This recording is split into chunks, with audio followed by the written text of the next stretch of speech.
హాస్పిటల్లోని ICU అంటే intensive care యూనిట్లో రోగులను అడ్మిట్ చేసుకోవటంపై కేంద్ర ప్రభుత్వం కీలక ఆదేశాలు జారీ చేసింది. తీవ్ర అనారోగ్యంతో ఉన్న పేషెంట్ లేదా అతడి బంధువులు నిరాకరిస్తే సదరు రోగిని హాస్పిటల్స్ ఐసీయూలో అడ్మిట్ చేయరాదని స్పష్టం చేసింది. ఈ మేరకు మంగళవారం కొత్త మార్గదర్శకాల్ని విడుదల చేసింది.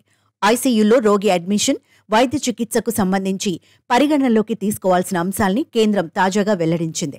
తీవ్ర ఆరోగ్య సమస్య నుంచి రోగిని కాపాడేందుకు మాత్రమే ఐసీయూ అడ్మిషన్ కారణమవ్వాలని హాస్పిటల్స్కు సూచించింది. ఒకవేళ రోగి అతడి బంధువులు నిరాకరిస్తే ఐసీయూ నుంచి సదరు రోగిని డిశ్చార్జ్ చేయాలని స్పష్టం చేసింది. ఈ అంశానికి సంబంధించి 24 మందితో కూడిన నిపుణుల కమిటీ కేంద్ర ప్రభుత్వానికి పలు సిఫారసులు చేసింది.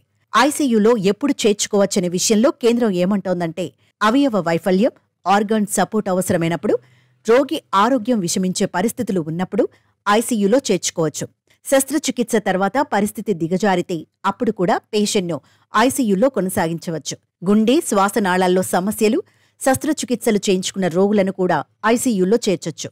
అలాగే ఐసీయూలో రోగిని చేర్చే ముందు బీపీ, పల్స్ రేట్, శ్వాసకోశ రేటు, శ్వాస విధానం, హృదయ స్పందన, ఆక్సిజన్ శాచురేషన్ తదితర అంశాలను పర్యవేక్షించాలి. రోగులను ఐసీయూలో ఎప్పుడు చేర్చుకోవద్దనే విషయంలో కేంద్రం చేసిన సూచనలను గమనిస్తే, మహమ్మారి లేదా విపత్తు పరిస్థితుల్లో పరిమిత వనరులున్నప్పుడు పేషెంట్ను ఐసీయూలో ఉంచడానికి తక్కువ ప్రాధాన్యం ఇవ్వాలి.